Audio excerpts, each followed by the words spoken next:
Some secrets from me. The last couple of weeks has been a very intense time for me of really and truly deep self-exploration and really to, I'm going to say, unravel so much of my inner quantum feelings and life and journey and things that I've been experiencing for on repeat now for 55 years, I'm going to say, of just repeating traumas, repeating things that really don't necessarily serve me. And I have had this chance now to step back and go, whoa, like, what is really happening right now? What is really happening to me right now? And I've been able to bear witness to, and I've been doing some posts and stuff on it, and a bunch of you are reaching out to me saying thank you so much for what I'm sharing, is the allowance of me, like me, I'm allowing this to happen, for allowing individuals to sit on my wings and not enabling me to fly, and finding myself shortchanging myself and realizing and recognizing that majority of the time I believe that I've been firing on all cylinders of just maybe 20% of my capacity as opposed to the full 100%.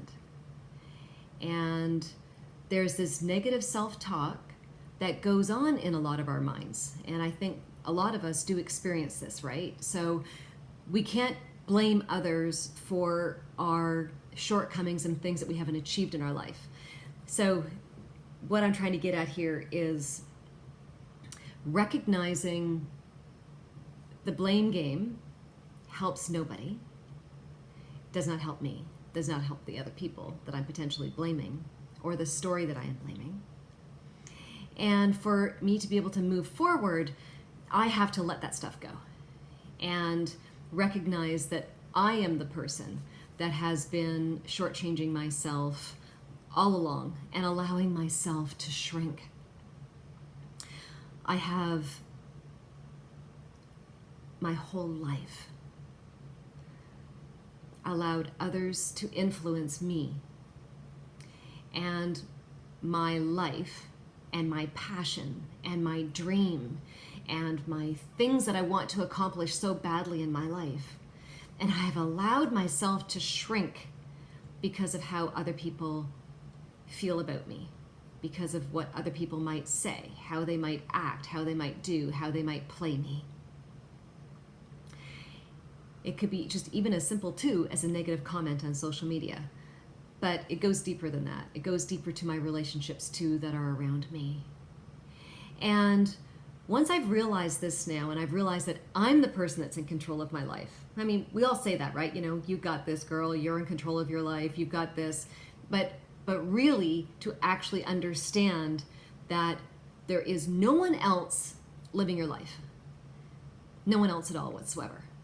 We are the only ones living our lives for ourselves. I can't live it for Johnny or Cindy or Sally or anybody else. I'm living my life for myself. And I get to choose how it gets influenced. I get to choose if I decide to shrink to allow my life to be more palatable to other people, or I get to say, wow, watch me go and fire up those wings and just take off into the next level and accomplish everything that I so badly want to accomplish, all of my dreams, all of these passions, everything that I want to do and say and be on this planet. So by bearing witness to my life, which has been a really important stage for me to actually step out, slow everything down around me, and this slowness, this space that I created, and with the help of my lovely coach, Mike, love you. With the space that I have created, and he's helped me create, I have been able to feel. I've been able to feel me and my emotions and my energy on a totally different level. I've been able to put things in such a different perspective And this space, though, allows your brain to work on a totally different level through meditation and just through pause and just taking a break from your everyday regular life cycle that you're sort of on. You get to step out and you get to actually start reprogramming how you really want to live. So I've realized this, that people don't get to tell me how I should be living my life. Only I get to do that. People don't get to tell me that I should be feeling bad right now, or I should be feeling guilty right now, or I should be feeling some other way that suits them. Because life is always about a power struggle, right? You get into relationships with, it can be anybody. It could be your husband or your wife, or your boyfriend, girlfriend, even your mother, your sister, things like that too, that we don't realize these power struggles, these energetic shifting power struggles that we end up getting into. And they affect how we live our life. I don't know about you, but I don't know how many times I spoke to my father when he was alive. And I allowed him on so many occasions to take my power away. And I really robbed myself of so much. And I can't turn back the hands of time. You know, he's been gone for a number of years now, like almost 23, 24 years now. And I can't turn back the hands of time to actually have been a different person possibly around him. It might have changed the whole dynamic in our relationship.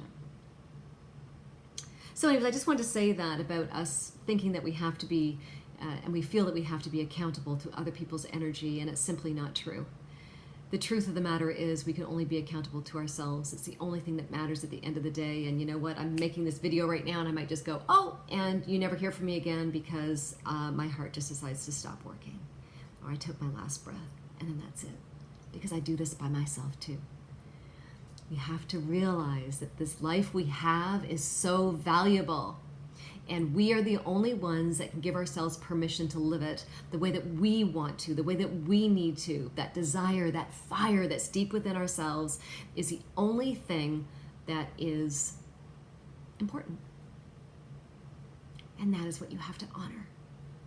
Because trust me, as soon as you stop honoring it, is when you're not living truthful to yourself anymore. That's when depression sets in, that's when anxiety steps in, that's when so much happens that we don't live true to that inner calling. And I'm going to spend this now for the rest of my life preaching this on a soapbox, so I hope you guys are ready for it.